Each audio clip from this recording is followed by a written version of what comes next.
Video দেখে comment করবেন। Video না দেখে কমেন্ট করলে সেটা যেমন আপনারও ক্ষতি আমারও ক্ষতি। শুভ দুপুর, দুপুরের শুভেচ্ছা। আমি দুপুরে কি কি বানিয়ে নিচ্ছি বলুন তো, এগুলা কি বানানো হচ্ছে?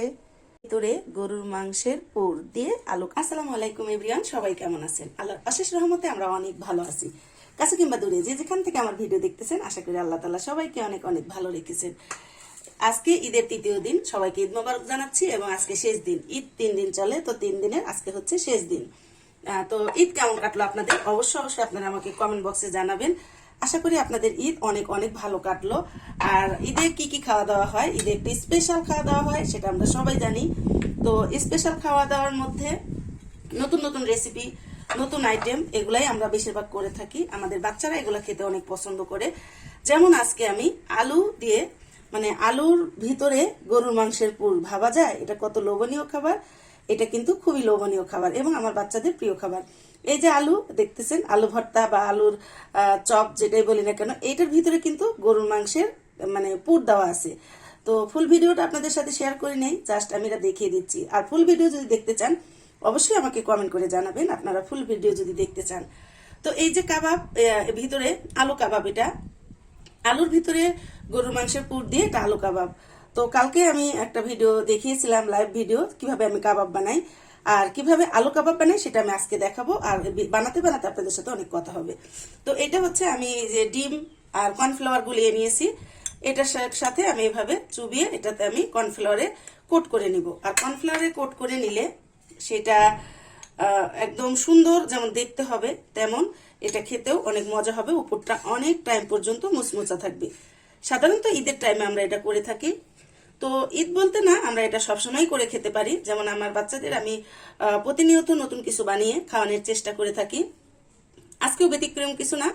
তো একটু আলুর কাবাব বানিয়ে নিচ্ছি গরুর মাংস দিয়ে আলুর কাবাব। এটা আসলে আমার প্রিয় ভাই বোন যারা খেয়েছেন তারা তো জানেন, যারা খান নাই তাদের বলছি আপনারাও আমার মতো করে এই রেসিপিটা ট্রাই করে দেখতে পারেন। দেখবেন এরা অতি লোভনীয় রেসিপি আর খুবই দারুণ একটা মানে ফ্লেভার আসে, একটু ইউনিক সবকিছু মিলে আলহামদুলিল্লাহ।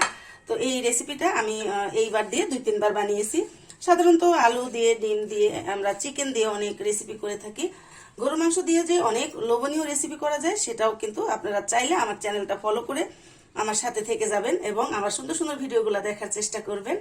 আমার প্রিয় ভাই বোনেরা, আপনাদের কাছে আমার রিকোয়েস্ট, আরেকটা কথা বলবো, আপনারা ভিডিও আগে দেখবেন, ভিডিও দেখে কমেন্ট করবেন। ভিডিও না দেখে কমেন্ট করলে সেটা যেমন আপনারও ক্ষতি আমারও ক্ষতি। তো আমরা অবশ্যই চাইবো যে আমরা ভিডিও আগে দেখব, ভিডিও রিলেটেড কমেন্ট করব। আর ভিডিও রিলেটেড যদি কমেন্ট আমরা করে, তাহলে কিন্তু আমাদের সবার জন্যই এটা অনেক ভালো। যেমন আপনি ভিডিও দেখে ভিডিও রিলেটেড কমেন্ট করলেন, আর আমিও কমেন্টটা দেখে আমার মনটা ভরে গেল। আমার বলতে মানে আমি বলতে আমাদের সবার কথা বলছি। তো আমাদের সবারই ভালো লাগবে যে আমরা ভিডিও দেখেছে, দেখে কমেন্ট করেছে, ভিডিওর ভিতরে কি আছে, কি দিয়ে কি রান্না করেছি, রেসিপির নাম কি, কি রেসিপি হচ্ছে, এটা কিন্তু আমরা কমেন্ট দেখলে বুঝতে পারি। ভেরি গুড, সুন্দর, মাশাআল্লাহ, আলহামদুলিল্লাহ, এগুলো আমরা বলে থাকি কমেন্টে।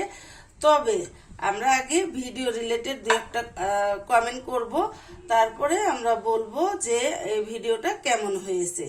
আলহামদুলিল্লাহ বলবো নাকি আমরা থ্যাংক ইউ বলবো, না কোনটা বলবো? তো আমি যেমন বেশিরভাগই ভিডিও কমেন্ট করার পরে হয় শুরুতে নয় শেষে আলহামদুলিল্লাহ লিখি। কারণ আল্লাহর রহমত যদি না থাকে তাহলে আমরা যেই রেসিপি, যে জিনিসটাই করি না কেন, সেটা কিন্তু রহমতে ভরপুর হবে না। তো আমি সবসময় এটা বলার চেষ্টা করি যে আলহামদুলিল্লাহ, মাশাআল্লাহ। তবে ভিডিও দেখে ভিডিও রিলেটেড আগে কমেন্ট করি, তারপরে আমি আলহামদুলিল্লাহ বা মাশাআল্লাহ বলে থাকি। তো আমার প্রিয় ভাই বোন, আপনারাও একটু চেষ্টা করবেন, আগে ভিডিওটা দেখবেন, তারপরে ভিডিও কমেন্ট করবেন।